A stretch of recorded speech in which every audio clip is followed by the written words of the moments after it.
ধন্যবাদ, সবাইকে ধন্যবাদ। থাকবে আপনারা আগামীতে যখনই ডাক দেওয়া হবে আপনারা সবাই চলে আসবেন।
পর্যায়ে, ইউনিয়ন পর্যায়ে, থানা পর্যায়ে, জেলা পর্যায়ে সফল সম্মেলনের মাধ্যমে সম্মেলন করেছি।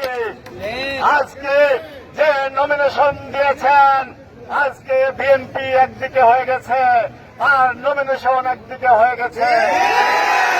আপনার কাছে বলতে চাই আমরা কি অপরাধ করেছিলাম?